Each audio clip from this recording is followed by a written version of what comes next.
So I have had the Roborock Q7 Max Plus in my home for 3 months now, and in today's video I'm going to show you my review of this robot vacuum. I'm going to show you how it performed, how it held up, the good, the bad, and most importantly I'm going to tell you if it's worth you spending your money on. Just a quick disclaimer, I bought this robot vacuum with my own money, so all the views and opinions in this video are my own. So the Roborock Q7 Max Plus is a mid-range robot vacuum, and it features some of the Roborock S-Series tech at a more affordable price. First, let's talk about some of the features that this robot vacuum offers. So with the Max Plus, you get 7 weeks of hands-free cleaning from the vacuum, and this is because of the auto-emptying dock that comes with the Plus model. It holds a 2.5 litre dust bag that is estimated to last 7 weeks for an average amount of debris from your floors. It boasts an impressive 180 minutes runtime on a single charge and a maximum suction power of 4,200 pascals, which should have no issue with standard floor dust and debris and pet hairs.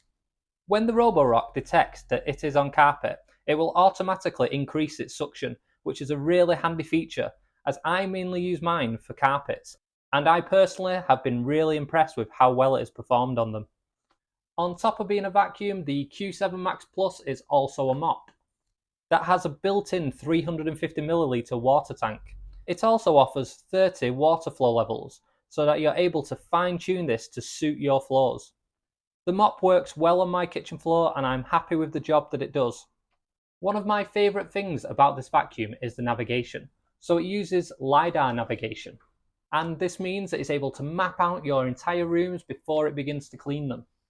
This is great because it means that it performs a much more thorough clean of your home and avoids missing areas that some more budget vacuums could. It also means that you're able to set no-go zones for both the vacuum and the mop. This can be easily done in the app and is a really handy feature.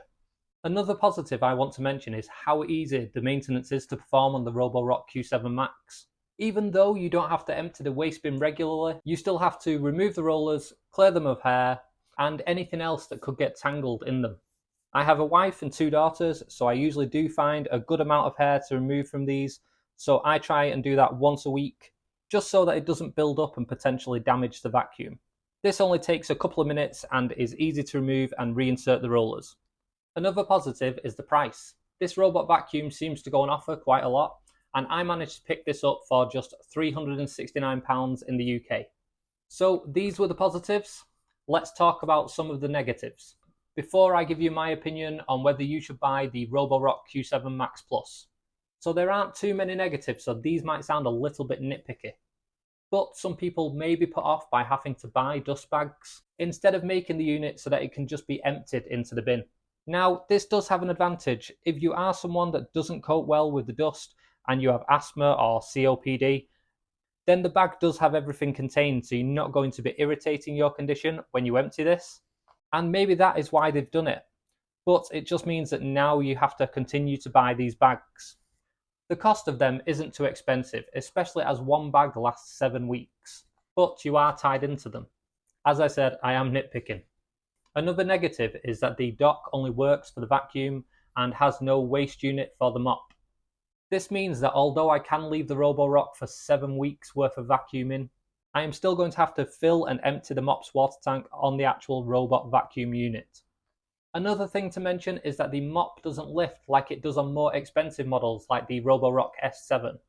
You can set no mop zones, but this will usually require you to manually remove the mop from the vacuum so that these areas can be vacuumed. There are some things you can do in the app to work around this, like setting up, say, a carpet in the middle of the room as a room on its own, but I just thought it was worth mentioning.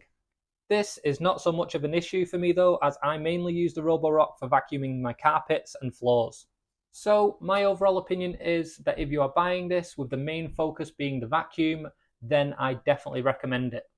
Because of its great navigation system, its suction power for carpets, and its ability to work with Amazon Alexa, and its self-emptying waste. With some casual mopping thrown in, this is a great product at a great price, and I would definitely buy it again.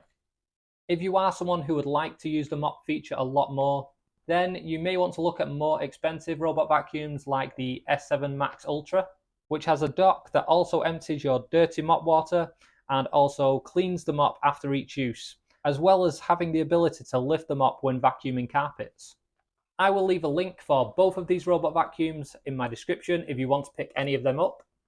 If you're interested in smart home tech, then be sure to check out my smart home tour. That video is here.